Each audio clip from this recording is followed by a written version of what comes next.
औज़ु बिल्लाहि मिनश शैतानिर रजीम बिस्मिल्लाहिर रहमानिर रहीम इन्न दीना इंदल्लाहिल इस्लाम Islam is only Allah religion. Hasbunallahu ni'mal wakil. Wa tu'izzu man tasha wa tuzillu man tasha biyadikal khair innaka ala kulli shay'in qadir. अल्लाह सुब्हान ताला ही जिसे चाहे इज्जत देते हैं और अल्लाह सुब्हान ताला ही जिसे चाहे जिल्लत देते हैं और वही हर चीज पर कादिर हैं। आशिकान पाकिस्तान और टेलीविजन की दुनिया की दोस्तों, ये वाह टीवी ह्यूस्टन टेक्सास से खादिम पाकिस्तान और गुलामान रसूल जान नासर अली शाइक अपने प्रोग्राम हालात हाजरा के साथ आपकी खिदमत में हाजिर है और सलाम अर्ज करता है।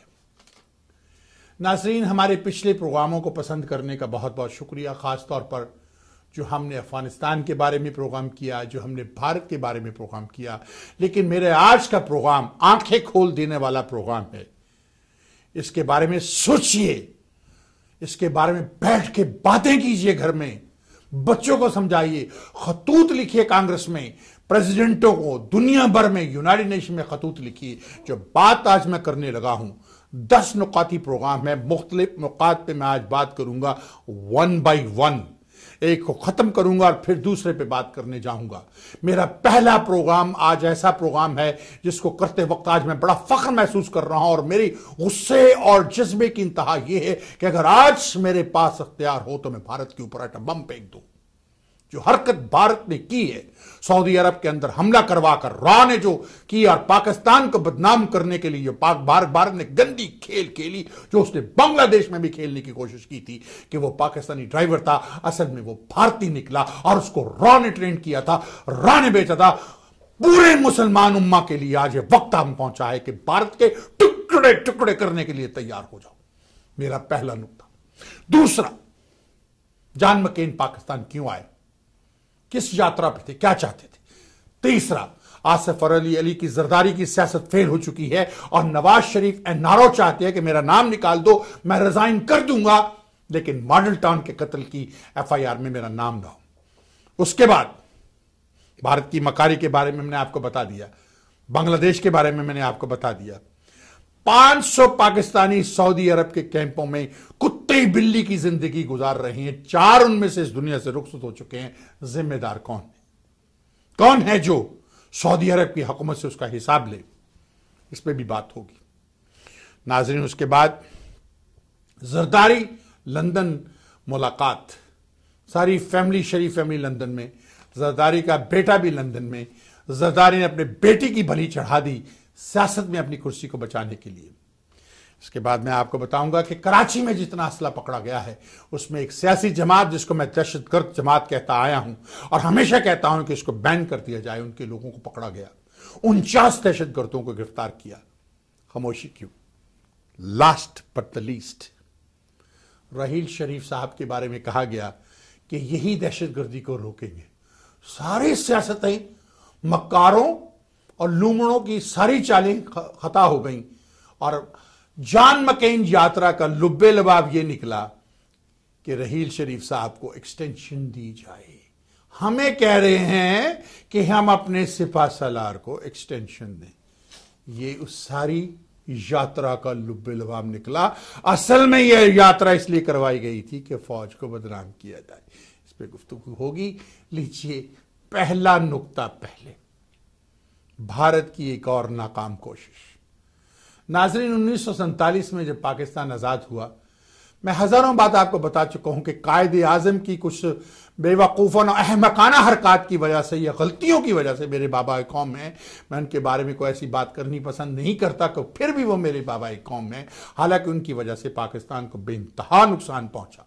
मेरे वालिद ने बार बार कायदे आज़म को कहा कि ये पाकिस्तान नहीं लेना, कश्मीर लो, मशरकी पाकिस्तान छोड़ दो, वहां खाना जंगी कराकर उनको आज़ादी दिलवाओ, बाद में फेडरेशन में मिलाओ, रन कच्छ लो, कश्मीर लो, पंजाब लो, वरना कत्लेआम हो जाएगा, कब्रिस्तान बन जाएगा पाकिस्तान का कश्मीर। कायदे आज़म ने एक न मानी। नेहरू माउंट ब्रिटेन की बीवी से इश्क लड़ाता रहा। जब यह कहा गया कायदे आज़म को कि इसको भी सामने लाओ, क्योंकि वो एक शरीफ इंसान थे, नेक इंसान थे, वो किसी औरत पर इल्ज़ाम नहीं लगाना चाहते थे। माउंट ब्रिटेन की वाइफ को उससे सेपरेट रखा और नेहरू अपना मकसद उसमें निकाल कर एक महाभारत, बहुत बड़ा भारत ले गया।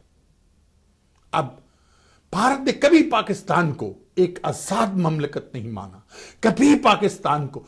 1965 की वार ने पाकिस्तान में कुत्ते की तरह उसकी पिटाई की। पाकिस्तान इतना मारा पाकिस्तान ने भारत को।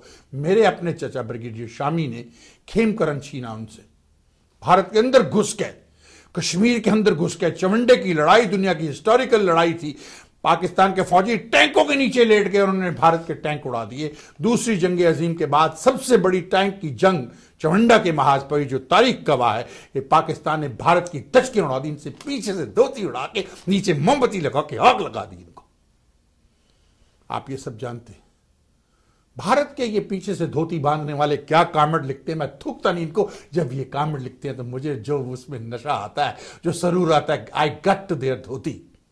मैंने उनकी धोती में आग लगा दी, मुझे इतना उसका प्लेजर महसूस होता है। और अब भारत ने एक ऐसी चाल शुरू की है, इनके सफारत खाने इन्वॉल्व हो गए।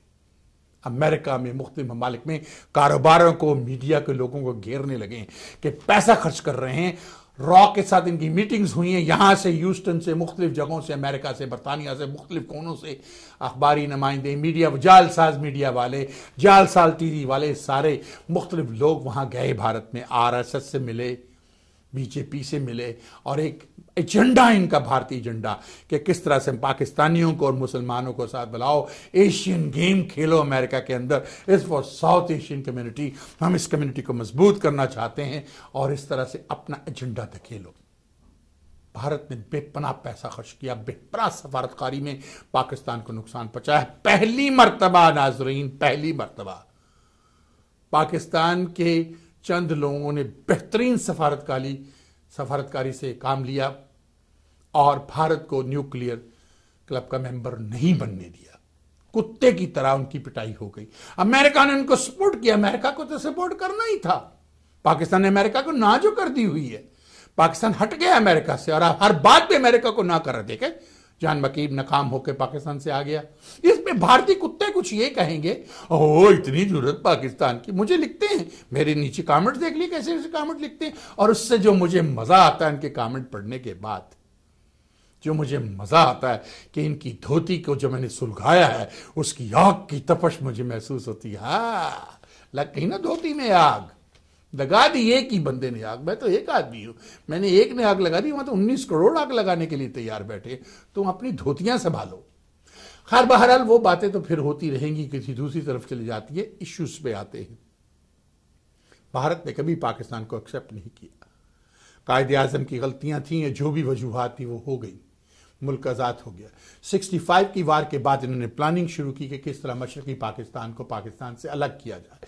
इन्होंने मशरकी पाकिस्तान को मुक्ति बहीनी का बहाना बनाकर पाकिस्तान की अफवाज की वर्दियां पहनकर हमारी बंगाली बेटियों के ऊपर जुल्म किया और यह साबित किया कि पाकिस्तान की अफवाज कर रही थी जो पाकिस्तान की अफवाज ने नहीं किया। अफसोस है कि इतने साल गुजरने के बाद भी हमारी फौज ने उस पर कदम नहीं उठाया। मैंने उस पर फिल्म भी बनाई, धरती, जिसमें वन एट ए टाइम मैंने संभालने की कोशिश की, लेकिन कोई पजीराई नहीं, कोई वहां से इतनी मदद ना मिली। डाकू डायरेक्टर, डाकू सब कुछ, डाकू फिल्म स्टार, डाकू सारे प्रोड्यूसर, डाकू हर चीज पाकिस्तान में बैठे हुए हैं, लूटते हैं। जो अमेरिका से आता है लूट लो, ये डॉलर लाया इसको आज ही लूट लो, कल की तरफ नहीं देखना।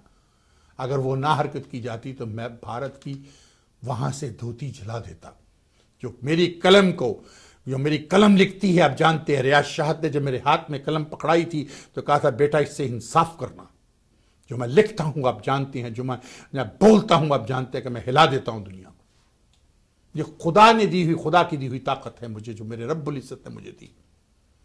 नाजरीन, यहां पर जब पाकिस्तान से मार खाई तो हमेशा पाकिस्तान को बदनाम करने के लिए 71 की वार के बाद कारगिल की वार हुई। मैंने वो कारगिल की वार भी एज ए कमांडो लड़ी, मुजाहिद के तौर पे लड़ी। मैंने कुत्ते बिल्ली की तरह भारतीयों को मारा उस वार में, जहां से बहुत से लोग गए।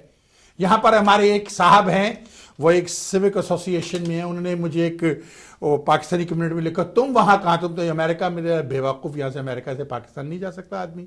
लेकिन क्योंकि वो भाटी का गुंडा है, उसको अंदाजा नहीं कि उसने क्या कहा। जहां इस तरह के पाकिस्तान के दुश्मन हो वहां किसी से क्या किया जा सकता है, कुछ नहीं कहा जा सकता। हैविंग सेड दैट, कभी भी पाकिस्तान को एक्सेप्ट नहीं किया गया। हर मुकाम पर पाकिस्तान को बदनाम करने की कोशिश की गई। ढाका पर दहशतगाना हमला हुआ तो कहा पाकिस्तानियों ने करवाया हो, तो बांग्लादेश की हुकूमत ने बकवास नहीं करो, ये पाकिस्तान का हमला नहीं था, इसमें आईएसएस इन्वॉल्व थी। लेकिन शेख हसीना तो हमेशा पाकिस्तान को बदनाम करने के चक्कर में रहती है। कौन है जो शेख हसीना से भी अब हिसाब ले? वक्त आ गया है, जैसे हिसाब उसके वालिद से लिया था, इसी तरह के उनके मुल्क के अवाम शेख हसीना से भी हिसाब लें, उसको भी उसी मुकाम पे ले जाएं जैसे उसके वालिद को ले गए थे, क्योंकि ये दुश्मन इस्लाम है। मुसलमान आलम दीन को ये कत्ल कर रही है, मार रही है, क्योंकि ये इस्लाम की दुश्मन है। इसका एजेंडा हिंदुओं और दुश्मन इस्लाम के साथ मिला हुआ।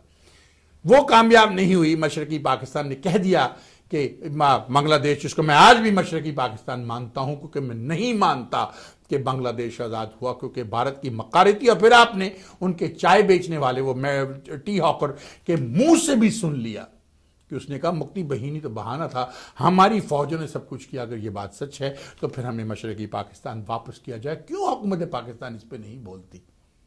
मशरकी पाकिस्तान को वापस लो, वहां पर रेफरेंडम कराओ, वहां पर इलेक्शन कराओ, और अगर वहां के आवाम आज़ादी मांगते हैं तो फिर उनको आज़ाद कर दो। अपनी मर्जी से खुद हम आज़ाद करें अपने भाइयों को, क्योंकि वो भी हमारे भाई हैं, मुसलमान भाई हैं। वो भी ला इलाहा इल्लल्लाह मोहम्मद रसूलुल्लाह का कलमा पढ़ते हैं। एक मुसलमान कभी दूसरे मुसलमान को तकलीफ नहीं दे सकता। नाजरीन, यहां पर मैं ये कहूंगा कि जब भारत की सियासत में भी नाकाम हो गई तो उन्होंने एक ऐसा कदम उठाया जिसमें पूरी आलम इस्लाम कांप गई, हिल गई आलम इस्लाम, क्योंकि आका के दरबार पर जाकर हमला करना, ओ माय गॉड, अस्तगफिरुल्लाह रब्बी। यहां पर मैं तुर्किश गवर्नमेंट को लेके आऊंगा। जब तुर्किश गवर्नमेंट का दौर था तो हजूर पाक के मज़ार को बड़ा किया जा रहा था, मस्जिद नबवी को बड़ा किया जा रहा था। पत्थर काटते थे, तो अगर पत्थर छोटा पड़ जाता था, ये बड़ा पड़ता था, तो उसको काटने के लिए वापस वहां से 1.5-2 मील लेके जाया जाता था। जहां से पत्थर उठाते थे वहां काटते थे कि यहां खड़ाक नहीं करना, यहां शोर नहीं मचाना कि आका सोए हुए। ये थी सुन्नी हुकूमत तुर्कों की। उसके बाद नाजरीन, आज भारत ने क्या किया कि जहां मेरे नबी आराम फरमा है, जहां पर हजरत आयशा आराम फरमा है, जहां पर सुहाबा आराम फरमा है, जहां पर हजूर के बेहतरीन दोस्त अबू बकर सिद्दीक आराम फरमा है, जहां पर उमर बिन खुद्दाब आराम फरमा है, जहां पर अल्लाह की बड़ी बड़ी हस्तियां आराम फरमा है, जहां पर आके ईसा ने सोना है, हजरत ईसा की कब्र भी वहीं है, मरने के बाद दुनिया में वहीं दफन होना है। उस शहर में हिंदुस्तान ने आग लगाई। भारत की रॉ ने बम्बे से अपने आदमी को भेजा, बम्बे की वहां से एक एरिया से, और उसने जाकर वहां पर दहशतगर्द हमला किया। और उस पर पाकिस्तान को बदनाम करने की भारत की चाल थी कि सऊदी भाइयों की आंखों में पाकिस्तान को जलील कर दिया जाए, सऊदी से पाकिस्तान की दुश्मनी करा दी जाए, जैसे दुबई के साथ वो हालात पैदा कर रहे हैं, जैसे वो कतर के साथ हालात पैदा कर रहे हैं, इसी तरह पाकिस्तान के हालात सऊदी अरब में पैदा करके पाकिस्तान को इस मुस्लिम कंट्री से काट दिया जाए, क्योंकि वो बहुत बड़ी एड देता है पाकिस्तान को। लेकिन रमजान के महीना था, दुश्मन की चाल कामयाब न हुई। पता चल गया कि वो पाकिस्तानी नहीं, वो तो भारतीय था।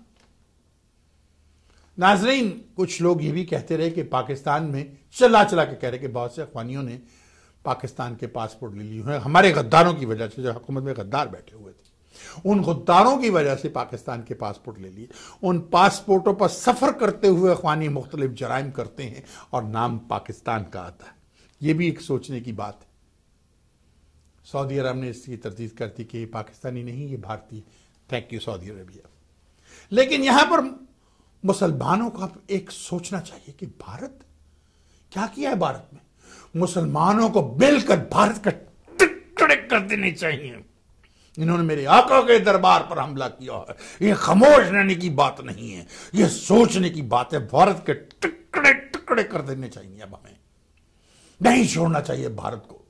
मुसलमानों उठो और भारत के खिलाफ ऐलान जंग कर दो, मिलकर भारत को कुत्ते बिल्ली की तरह काट के फेंक दो, तमाम मुल्कों से हिंदुओं को निकाल दो इन हिंदुओं को, तमाम मुल्कों से भारत की तजारत को खत्म कर दिया जाए, क्योंकि इन्होंने मेरे आका के दरबार पर हमला किया। इसके अंदर रॉ इन्वॉल्व है। अब हिंदुस्तान कहां तक बचेगी, कहां तक सफारती कोशिश करेगा कि इसको इस तरह से मुसलमानों के सामने पेश ना किया जाए। अब मौका है पाकिस्तान के सफारतकारों को कि सफारतकारी से पूरे दुनिया में को बता दें कि भारत इन्वॉल्व था, ताकि भारत को पूरी दुनिया से काट दिया जाए, क्योंकि ये आका का दरबार है, ये पीस का शहर है, ये शहर अमन था मदीना जहां पर हमला किया गया था। कोई मजाक नहीं है, ये मजाक नहीं है, ये मेरे आका का शहर था और मेरे आका का शहर है और मेरे आका का शहर रहेगा।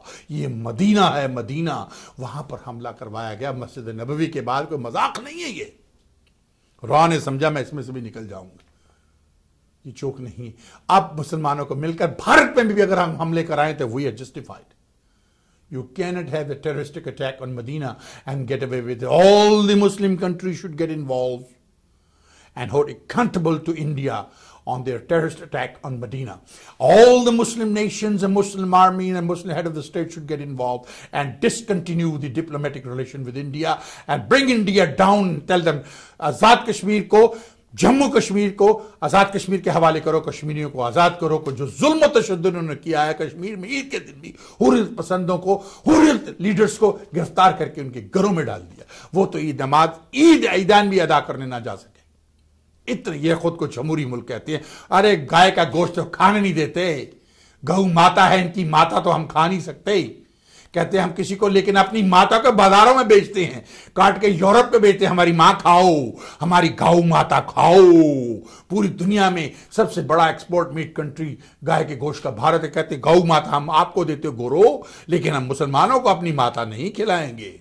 हम इनके पिता भी खा सकते हैं, हम इनकी माता भी खा सकते हैं, सांड पिता, ये हमें अपनी गौ माता खाने से रोकते हैं, लेकिन खुद गौ माता को काटते हैं, डब्बों में सजाते हैं, फ्रीज करते हैं और फिर बाहर भेजते हैं। गौ माता को काट के उससे पैसा कमाते हैं, लेकिन हम नहीं खा सकते। इनके मुल्क में तो ये जमहूरी मुल्क है, जहां मुसलमान आजादी से नमाज नहीं पढ़ सकता। हुर्रियत लीडर्स को बंद कर दिया रमजान के बाद, को नमाज नहीं अदा कर सकते, ईद की नमाज पढ़ने नहीं जा सकते। नाज़रीन, अब दूसरा इशू, ये इशू तो एक हुआ है, ये आप समझ गए मैंने जो कहा, सही कहा ना। अब दूसरी, जॉन मकेन यात्रा पाकिस्तान क्यों हुई? जॉन मकेन साहब आए कि शायद जिस तरह से मुशर्रफ ने हमने डरा लिया था, कर लिया था, अब भी वही हालात होंगे। और क्योंकि आसिफ अली जरदारी साहब और मियाँ साहब बाहर बैठे अपनी फौज को बदनाम कर रहे थे, भाई हम तो सब कुछ कर रहे हैं लेकिन हमारी फौज हमें करने नहीं देती। उनका ख्याल था कि मैं जाऊंगा और मैं फौज को जाके थोड़ा सा डुगडुगी बजाऊंगा, थोड़ा सा ये करूंगा, लेकिन इस दफा अमेरिका की नहीं चली, अब नहीं चलेगी पाकिस्तान में अमेरिका की। तो उन्हें भारत एक नजायज बच्चा अपनी गोद में बिठा लिया, बैठ अब उस बच्चे के साथ, अब कर कांडम उनके ऊपर यूज, हमें तुम्हारी जरूरत नहीं है अब। This is what I am saying under the freedom of speech. That's what the people of Pakistan saying and I am just repeating to you. They don't. John McCain ने उसके बाद गेम क्या खेली, सारी जगह गया, जब उसने देखा यार फौज तो बहुत अच्छा काम कर रही, नवाज शरीफ ने और जरदारी साहब ने तो मुझे अपनी फौज को बदनाम कर दिया था, लिहाजा उसने कहा जी अगर दहशतगर्दी खत्म करनी है तो रहील साहब की टाइम बढ़ा दिया जाए। और अमेरिका हमें कह रहा है कि हम अपने सिपा सलार का टाइम बढ़ा दें। वाह, उनकी जो रिटायरमेंट है उसको 2-4 साल और दे दें। ये अब और कुछ नहीं बचा तो ये तीर फेंके गए हैं, ये दाना चना फेंके गए हैं पाकिस्तान में। नाजरीन, ये बात भी हो गई। मशरकी पाकिस्तान में कैसे भारत आया, ये बात भी मैंने कर ली। अब सऊदी अरब में 500 पाकिस्तानी वहां पर रुल रहे हैं कैंपों में। 6 महीने से 2 साल से उनको तनहाई नहीं मिली, 4 उससे दुनिया से रुके। इसके जिम्मेदार कौन है? अगर ये अमेरिकन होते तो अमेरिकन कंपनी इनको जाके सू करती थी। कौन है जो सऊदी अरेबिया को सू आज करे? चाहिए कि हमें सऊदी अरेबिया पे लॉ सूट फाइल करे, हमें सऊदी अरब के ऊपर लॉ सूट फाइल करनी चाहिए। उनके घर वालों को जाके के सऊदी गवर्नमेंट को अकाउंटेबल लें, और जो लोग मरे हैं वो सऊदी हुकूमत में इंटरनेशनल कोर्ट्स के अंदर जाकर मुकदमात करें। That's what they should do, that's their right. They should get to an attorney, get a legal advice from an attorney, because I'm not giving anybody legal advice. There's a ways to do it in international court. Do it. Block Saudi. और Saudi Arabia एक ऐसा मुल्क है, फौरन धुम दबा के भाग जाता है, फौरन भाग जाता। ये बात भी हो गई। अब जरदारी साहब, नवाज शरीफ फैमिली, सब लोगों को लंदन में इकट्ठा कर दिया। मुगल ख़ानदान मुख्तलिफ दौरों में देखते आए थे कि, और ख़ास तौर पर इनों में बलि दी जाती थी हिंदुओं में। अब हमारे मुल्क में जरदारी साहब ने यूं लगता है कि अपने बिलावल की बलि दे दी, बिलावल को कुर्बान करने के लिए तैयार है। अरे बिलावल बेटा, तुम अकल के नाखुल लो, तुम्हारे अंदर थोड़ी सी सियासत है, अपनी मामू की बेटी फातिमा को साथ में लाओ और बेटा मिलकर चलो, तुम इस मुल्क को हैंडल कर सकते हो, लेकिन अपने बाप को बीच में से खारिज कर दो। उसकी बेइज्जती नहीं करो, उसकी रिस्पेक्ट करो, क्योंकि वो बाप है और मैं मुसलमान हूं। ये नहीं कह सकता भले बाप कितना भी बुरा हो, उसकी बेअदबी नहीं करो, उसको सियासत से अलग कर दो। फरियाल तालपुर को, फुफ्फी को सियासत से अलग कर दो। ये डाकू हैं, ये चोर हैं सारे, इनको सियासत से अलग कर दो और खुद अपने मामू की बेटी फातिमा के साथ मिलकर, अपनी बहनों के साथ मिलकर मुल्क को चलाओ। तुम कामयाब होगे। और तहरीक को कराची से नहीं, पंजाब से शुरू करो। कराची में अगर फड्डा हुआ और तुम्हारी पुलिस ने अगर तुम्हारे ही लोगों को मारा तो तुम्हारे लोग तुम्हारे खिलाफ हो जाएंगे। ये सोचने वाली बात है बिलावल, ये बहुत सोचने वाली बात है। अब जरदारी साहब लंदन में, सब लोग लंदन में। नाजरीन, और अब मेरा आखिरी नुकता, 49 लोग गिरफ्तार किए जब कराची पर रेंजर्स ने एक जगह हमला किया। सियासी पार्टियों के लोग, बेपनाह असला निकला वहां से। मैं आपसे कहता आया हूं ना, ये असला बाबर गौरी के ज़माने में लोग ये भी कहते आए हैं कि ट्रांसफ़र किया गया था। इतना असला कि कराची के अंदर अगर खाना जंगी करा दी जाए, और अगर इन्होंने खाना जंगी करा दी होती, उसमें कामयाब होते, जिस तरह से कराची में मार्केटों में मुख्तलिफ हमले करने के लिए तैयार बैठे थे, हमारे पास इतनी फौज और इतना कुछ नहीं था कि हम उसको हैंडल कर सकते। आज हमारे मुल्क के कोने कोने में अखवानी फैला हुआ, ये कैशनकोफ और चर्च की और अफीम की और मंशियात की सियासत लेकर हमारे मुल्क में आए। हमने तो इनको पनाह दी थी। ईरान ने सही किया था ना, इन्हें अपने बॉर्डर के कैंपों पे रखा था पैसे, और हमने इन्हें अपने शहरों में, हमने इनको तालीम दी। और ये इतने गद्दार हैं और अब ये कहते हैं आज कि हम यहां से क्यों जाएंगे तो अफगानिस्तान में। और वो हमारे जो सियासतदान है पेशावर में बैठे, मौलाना फजल रहमान जैसे, और वो दूसरे जो पख्तून रहनुमा हैं, वो ये कहते हैं कि ये अफगानिस्तान तेरे बाप का मुल्क है, ये अफगानिस्तान है। मैं कहता हूं अफगानिस्तान भी पाकिस्तान है। अगर ये बात है तो फिर अफगानिस्तान नहीं, अफगानिस्तान भी पाकिस्तान है, से पाकिस्तान में एनेक्स कर लेना चाहिए। ये चाहते हो तुम? हमारे पास रिसोर्सेज है कि हम अफगानिस्तान को टेक ओवर कर सके। अफगानिस्तान सिर्फ हिंदुस्तान से हेल्प इसलिए लेता है, हिंदुस्तान अफगानिस्तान को हेल्प सिर्फ इसलिए करता है कि पाकिस्तान में वो दहशतगर्दी करना चाहता है। अफगानियों को इसलिए भेजा गया था, एक लंबी सोचा मंसूबा था जिसे जनरल जिया साहब नहीं समझ सके, इसलिए भेजा गया पाकिस्तान में कि इसको दहशतगर्दी करवानी थी और पाकिस्तान की मशरूइयत को तबाह करना था, जो कर दिया गया। अब भी हम संभल सकते हैं, अब भी हम इन अफगानियों को पाकिस्तान से निकाल दें। हम ये कहते हैं हम इन्हें बड़े अमन से, बड़ी मोहब्बत से, बड़ी इज्जतदाना तरीके से निकालते हैं। हाँ, तो मैं कब कह रहा हूं कि इनके पीठ पे छितर मारते हुए इनको निकालो, हालांकि ये छितर खाने के काबिल है। इनको खामोशी से बॉर्डरों पे ले जाइए, उस तरफ भेजिए और इंटरनेशनल कम्युनिटी से कहिए, अब यूएनओ से कहिए कि अब इनको तुम हैंडल करो। हमने इनको रख लिया जितना रखना था। एक भी अफगानी पाकिस्तान में नहीं होना चाहिए। जब लड़की की शादी होती है तो वो अपने ससुराल चली जाती है। अगर किसी अफगानी लड़की ने पाकिस्तान में शादी की है तो वो पाकिस्तान में रह सकती है, लेकिन उसके वालिदैन चले जाए। और अगर किसी पाकिस्तानी लड़की ने अफगानिस्तान के लड़के से शादी की तो जाओ फिर अपने ससुराल, मिलने पे के आ जाना, माँ बाप को, रिश्तेदारों को मिलने जब चाहो आ जाना, अपने शौहर को भले साथ लेके आ जाना, बाकी सब जाओ। ये हम कर सकते हैं, ये भी इसमें इट इज प्रीटी फेयर। लेकिन इसमें भी गेम खेली जा रही है।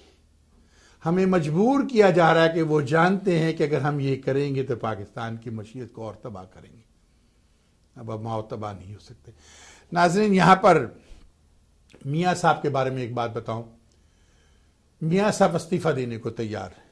कुछ खबर आई है कि मियाँ साहब कहते हैं मैं इस्तीफा दे देता हूं प्राइम मिनिस्टर से, मुझसे एक वादा करो कि मुझे प्रोसिक्यूट नहीं करोगे और मर्डर टाउन की एफआईआर से मेरा नाम निकाल दो। यहां तक बात पहुंच चुकी है। अब क्या होगा कि सियासी पार्टियां पैनमा लीग से हटने लगी। हल्का आस्ता आस्ता हट रही हैं, लेकिन क्योंकि जरदारी साहब की पार्टी गेम खेलना चाहती है, वो जानते हैं कि नवाज शरीफ साहब वीक हो गए हैं और वो आगे आना चाहते हैं और अपने बेटे की हो सकता है बलि भी वो दे दें, और शायद दे दी हो।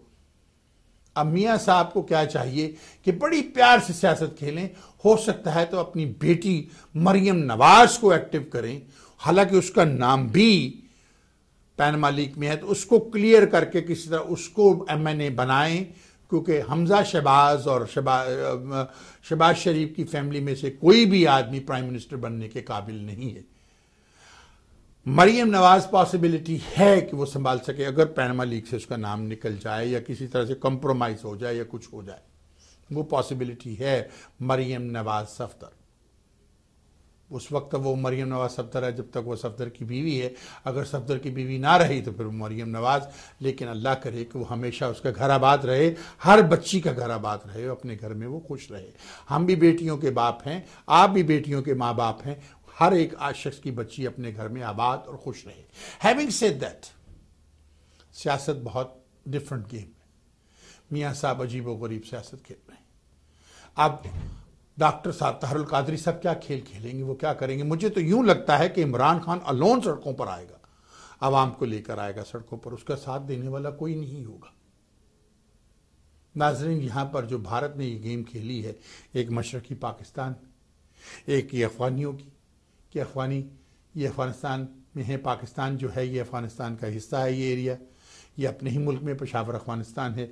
और ये जो खेल उन्होंने मदीना मुनव्वरा में, सऊदी अरब में जो खेली है, वहाँ पर फिर हंगामा करवाया है उन्होंने। मशरकी पाकिस्तान जिसे बांग्लादेश अब आप कहते हैं, उसमें फिर एक हंगामा हुआ है, फिर एक दहशतगर्द हमला हुआ है। ये एक शुरुआत हो गई है। इसके सबके पीछे राह मसाद और एक और बड़े मुल्क की इंटेलिजेंस इन्वॉल्व है, जिसे सफ़ेद हाथी कह लें, कोई भी कह लें। ये सुबह मंसूबा है और ये पाकिस्तान की न्यूक्लियर पावर को ख़त्म करने की एक साजिश है। अब इसको हमने कैसे संभालना है? सबसे पहले अफगानियों को निकालिए। हर वो शख्स जो अफगानियों को पाकिस्तान से निकालने के खिलाफ है, वो गद्दार पाकिस्तान है। तो ये कहता है कि ये अफगानी जो हैं अपने मुल्क में हैं, ये अफगानिस्तान है, तो वो गद्दार पाकिस्तान है। उसके खिलाफ जासूसी का मुकदमा चलाकर उसके खिलाफ मुकदमा चलाकर उसको सजाए मौत दी जाए या उसको उम्र कैद दी जाए, उसको हटा दिया जाए। और हर वो पार्टी, कोई भी सियासी पार्टी हो, ख्वाह वो किसी भी सियासी पार्टी से बंदा ताल्लुक रखता हो, जहाँ जिस सियासी पार्टी से असला मिला, जिस सियासी पार्टी के दहशतगर्द पकड़े गए, उनको फौरी तौर पर प्रोसिक्यूट करके अदालत में लाया जाए और उस सियासी पार्टी को बैन कर दिया जाए। पाकिस्तान के अंदर जितनी जल्दी महाजिर कौमी मूवमेंट को हम बैन कर देंगे, MQM को, इनके अल्ताफ हुसैन का नाम भी कभी रेडियो टेलीविजन पे नहीं आना चाहिए, क्योंकि वो एक दुश्मन है, पाकिस्तान है, वो गद्दार है वो। नाज़रीन, ये बातें जो मैं कर रहा हूं बड़ी चुभने वाली बातें हैं। खा नवाज शरीफ हो, खा कोई भी हो। नवाज शरीफ कैसे ऊपर आया? असर खान जो कि खामोशी से सियासत में आया और बड़े अंदाज से अयूब खान के खिलाफ चलता रहा, उसने याया खान का हाथ पकड़ा, उसने फिर जनरल ज़िया का हाथ पकड़ा और उसके साथ उसने ऊपर आने की कोशिश की। उसी चक्कर में नवाज शरीफ साहब उसकी पार्टी में से, जब वो नाकाम हो गया तो नवाज शरीफ दूसरी पार्टी में चले गए और ज़िया साहब का हाथ थाम के ऊपर आ गए। ये सियासत में चलती हैं, इस तरह की चीजें चलती हैं सियासत में, यही सियासत चलती है। क्या मियाँ साहब यही करते रहेंगे? इसका हाथ पकड़ा, उसका हाथ पकड़ा, अब जरदारी साहब का हाथ पकड़ा। पाकिस्तान का जितना पैसा पाकिस्तान से बाहर है, अगर पाकिस्तान की पार्लियामेंट सिंसियर है तो एक लॉ पास कर दे कि सब पैसा वापस लाओ, वरना आपकी सारी प्रॉपर्टीज पाकिस्तान में जब्त कर ली जाएगी। क्या गरीब परिंदों को पकड़ते रहेंगे? जब इंसाफ होगा तो वो गरीब छोटे छोटे कमजोर परिंदे जो हैं उनको ही पकड़ के बांधते रहेंगे। बड़े बड़े परिंदे, बड़े बड़े जादूगर, बड़े बड़े लूंबड़ भाग जाएंगे। जरदारी एक बहुत बड़ा चालाक मक्कार लूंबड़ है, लेकिन ये पग्गल गवर्नमेंट है। पग्गल समझते ना क्या होता है पंजाबी में? जरदारी एक पग्गल लूंबड़ है, लेकिन एक पग्गल लूंबड़ है। अगर उसने ये ना कहा होता कि ईंट से ईंट बजा देंगे, हमें भी लड़ना आता है, और आप दुनिया से माफिया मांगकर फिर रहा कि फौज से मेरी सुलह करा दो, मैं वापस आ जाऊं। अब मियाँ साहब के को साथ मिलाना चाहता है, एक नई सियासत खेलना चाहता है, तो फिर क्यों? पहले तूने ये क्यों कहा क्योंकि वो एक बड़बोला है, उसका ख्याल था कुछ नहीं होगा, उसके मुंह से निकल गई, उसने एक ऐसी बात कह दी, फौरन दुम दबा के भाग गया। अगर पाकिस्तान की अफवाज, पाकिस्तान के अवाम पाकिस्तान में अमन चाहते हैं और पाकिस्तान की तरक्की चाहते हैं तो इन चले हुए कारतूसों को खुदा हाफिज कह दीजिए। नया ब्लड लेके आइए, नया खून लेके आइए। मैंने भी एक जमात बनाई थी, Pakistan United party, PUB, Pakistan United party. मैंने कुछ दोस्तों से पाकिस्तान में कहा है कि इसको रजिस्टर कराओ और इसमें नए ब्लड को लेके आओ, नौजवान बच्चों को, नौजवान बेटियों को, और उनको कहो पाकिस्तान चलाएं। एक थिंक टैंक बनाओ जो 50 साल 100 साल की सोचे कि पाकिस्तान को हमने तरक्की कैसे देनी है। जो शख्स अपनी मां का वफादार नहीं, वो किसी और का वफादार कैसे हो सकता है। ये भी सुनने में आया है कि कुछ लीडरों ने यह भी कहा था कि पाकिस्तान के बॉर्डरों पर हमले करो, अब हमारे हमसाया मुल्क को यहाँ पर टिप टॉप लगे रहे ताकि फौज दूसरी तरफ बिजी रहे, और ये करने की कोशिश की। आपको याद होगा ना वो जो डिग्रीज की प्रॉब्लम हुई थी, जाली डिग्री थी, कहाँ गई?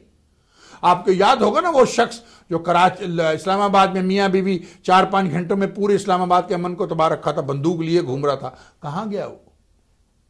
याद होंगी ना सारी बातें। ऐसे बहुत से इश्यूज हैं। और आज ये कहा जा रहा है कि अफगानी पाकिस्तानी है, ये पाकिस्तान में नहीं है, अफगानिस्तान में। पाकिस्तानी नहीं, मैं सॉरी माफी चाहता हूं, ये अफगानी अफगानिस्तान में। क्यों? क्या ये सियासतदान पाकिस्तानी है या अफगानी सियासतदान है? ये बात सोचने वाली है। नाजरीन, काफ़ी वक्त हो गया है, मेरे जाने का वक्त हो गया। छोटा सा प्रोग्राम था, इसमें मैंने अपने 10 नुकात दिए। आपने मुझे जाने से पहले, मैं कहता हूँ ना ये कि आपने दिखती हुई आंखों से देखा, सुनते हुए कानों से सुना, धड़कते हुए दिल से मुझे महसूस किया। अब इस चलते हुए दिमाग से सोचिए क्या मैंने गलत कहा कि अफगानियों को पाकिस्तान से निकाल दो? क्या मैंने गलत कहा कि जान मकीन की यात्रा नाकाम हो गई, अब वो राहिल शरीफ को चाह रहे हैं कि इसकी एक्सटेंशन दो? इन्होंने फौज को गंदा करने की कोशिश की। क्या मैंने गलत कहा कि वो जो शख्स जिसने हमारे आका मोहम्मद मुस्तफ़ा के शहर अमन में, मेरे आका के दरबार के पास जिसने बम से खुद को उड़ाया, वो भारतीय है, ये भारत की एक साजिश है? अगर ये सारी बातें मैंने सही की, क्या मैंने गलत कहा कि मशरकी पाकिस्तान में इल्ज़ाम पाकिस्तान पे लगा, और मशरकी पाकिस्तान जिसको आज लोग बांग्लादेश कहते हैं, लेकिन मैं आज भी उसको मशरकी पाकिस्तान कहता हूं, कि उसको मशरकी पाकिस्तान मांगता हूं। बांग्लादेश नहीं मानता कि वो एक ड्रोना ख्वाब था जो ऐसी चलाकी से, मक्कारी से, पीछे से धोती बांधने वाले लूमड़ ने खेला और हम उस पर कुछ ना कर सके। सफारतकारी में भी मार खा गए, हर जगह मार खा गए। अब बहुत इंपॉर्टेंट है कि पाकिस्तान भारत पर हमला करे। जिस तरह हमने कारगिल में इनकी पिटाई की, जिस तरह हमने 65 में इनकी पिटाई की, इस तरह हम इनसे रन कच्छ का एरिया भी छीन लें और कश्मीर भी छीन लें। इसमें बहुत सी गुफ्तगू होंगी, बहुत से मेरे इसके नीचे इंटरनेट पे जब ये प्रोग्राम चलेगा और यूट्यूब पे जब चलेगा, हर जगह चलेगा, तो बहुत से लोग इसके नीचे पीछे से धोतनी बांधने वाले अजीब व गरीब मुझे गालियां देंगे, कामेंट देंगे। मैं बड़ा झूमूंगा उसको देखने के बाद कि अरे मैंने इनकी धोती सुलगा दी, आग लगा दी, लगी हुई आग महसूस कर रहे हैं। तो नाज़रीन, अगर ये सारी बातें मेरी सच हैं तो फिर आप एक ख़त लिखिए अपने कांग्रेसमैन को, अपने सेनेटर को, अपने MNAs को, गवर्नमेंट पाकिस्तान को, कि अब नौजवान नस्ल को सामने लाया जाए, इमरान खान को, सबको खतूत लिखिए कि निकालो इन चले हुए कारतूसों को। आप जवान बच्चों को, कॉलेज यूनिवर्सिटी के बच्चों को सामने लेके आओ। हम तो एक उम्र में आ गए हैं, अब हमारे बच्चे जवान हो गए हैं।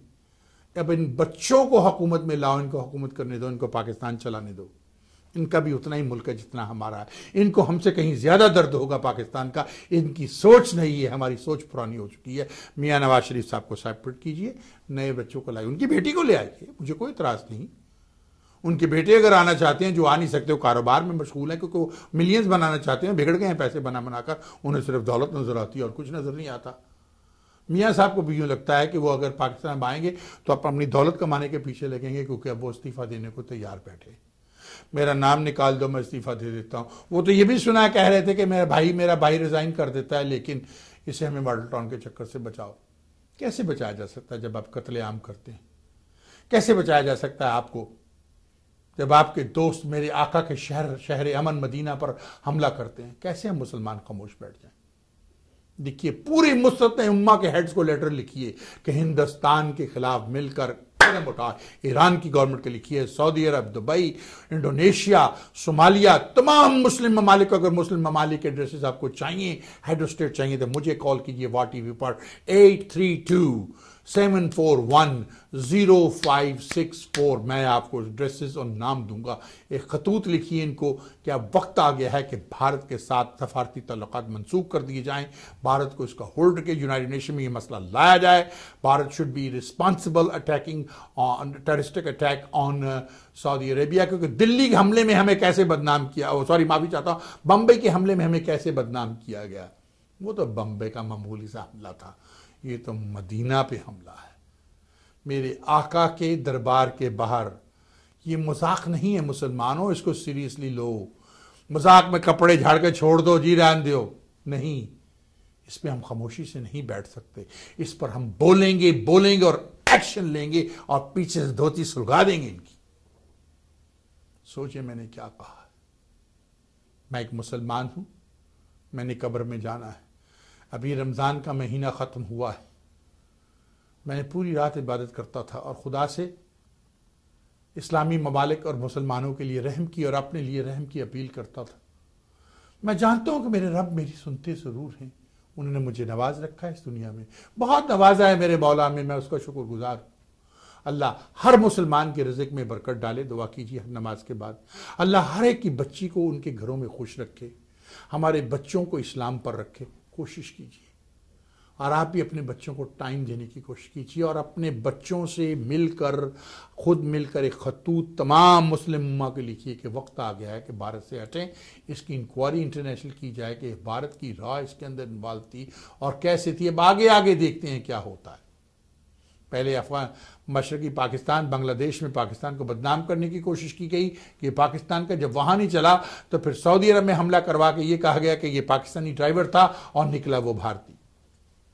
इस तरह से अफगानियों ने भी पाकिस्तान के पासपोर्ट लिए हुए हैं। Do not jump the gun right away, investigate the matter, see who is behind, because many Afghanis have Pakistani passport, many Indians have Pakistani passport because our criminal minded officials of government Pakistan had issued them the passports. Think about what I said. नाजरीन, जाने से पहले मैं हमेशा ये कहता हूं, मैं अकेला ही चला था जान बेमंजिल, मगर लोग साथ आते गए, एक कारवां बनता गया। और मेरी माँ के वो अल्फाज, जब मैं घबरा जाता था, जब मैं कुछ कमज़ोर पड़ जाता था, तो वो मुझे कहती थी, बहुत प्यार करती थी मेरी माँ मुझसे, अल्लाह उसे जन्नत में जगह दे, तुम दिए बादे मुखालिफ से ना घबराए औकाब, ये तो चलती है तुझे ऊंचा उड़ाने के लिए। आपने अपने सुनते हुए कानों से मुझे सुन तो लिया। अब मैं जा रहा हूँ वाह टीवी पे, मुझे कॉल कीजिए। मेरा नंबर 832-741-0564। इस प्रोग्राम को स्पॉन्सर किया एस्ट्रो सिक्योरिटी एंड इन्वेस्टिगेशन। अगर आपको सिक्योरिटी ऑफिसर बनना है, उसका लाइसेंस लेना है, अगर आपको प्राइवेट इन्वेस्टिगेटर का लाइसेंस लेना है, या अपनी सिक्योरिटी की कंपनी खोलनी है, या सिक्योरिटी गार्ड की जॉब करनी है आपने, तो आप हमें कॉल कर सकते हैं at the astro security investigation के ऑफिस में। The telephone number is 281-394-4337 281-394-4337। और या आप मुझे कॉल कर सकते हैं मेरे सेल पर 832-741-0564। Remember, Astro Security and Investigation. आप terrible thing है crime together we should fight the crime. हम क्राइम को फाइट करें। चलता हूँ, और चलने से पहले आपको अपना वेब एड्रेस देता जाऊँ, जहाँ पूरी दुनिया में बैठ के आप हमारे टेलीविजन प्रोग्राम को देख सकते हैं। कहीं से भी हम आपके लिए लाइव प्रोग्राम ला सकते हैं। हमारा वेब एड्रेस है www.wahtv। वाह की स्पेलिंग क्या है? WAA TV। WAA का मतलब क्या है? World American alliance. wahtv.us, www.wahtv.us। ये हमारा वेब एड्रेस है। आप 24/7 हमारे चैनल को देख सकते हैं। आप अपनी राय मुझे दें तो मेरे सेल पे मुझे कॉल कर सकते हैं 832-741-0564। चलता हूँ, चलने से पहले हमेशा ये कहता हूँ, फॉरगेट अबाउट द रेस्ट, वाह टीवी इज द बेस्ट। अल्लाह हाफिज। पाकिस्तान जिंदा हो, पाइंदाबाद।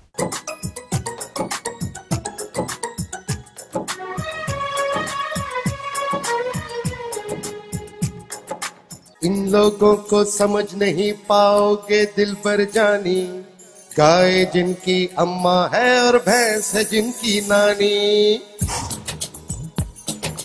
इन लोगों को समझ नहीं पाओगे दिल पर जानी, गाय जिनकी अम्मा है और भैंस है जिनकी नानी। गाय के पिछवाड़े से भरते पीने का पानी, फटे पटाखा तो कहते हैं था कोई पाकिस्तानी। देखो ये है हिंदुस्तानी, देखो ये है हिंदुस्तानी, देखो ये है हिंदुस्तानी, देखो ये है हिंदुस्तानी।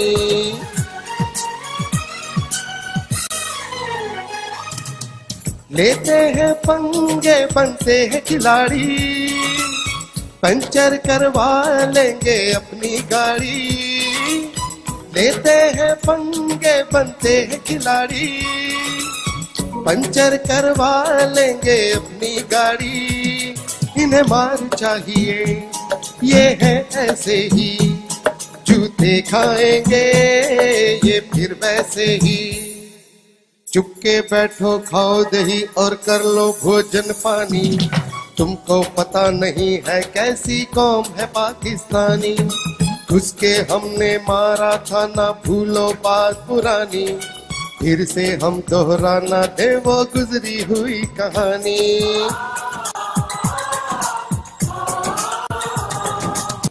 आंखों में सुपर पावर के सपने हैं, भूखे नंगे जिनके शहरी अपने हैं।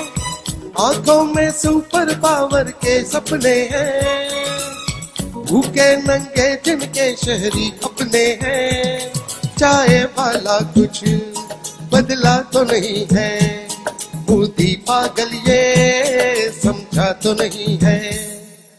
जितनी भी अफगानिस्तान में कर ले चरब ज़बानी, कभी भी इनके हो नहीं सकते ये भाई अफगानी।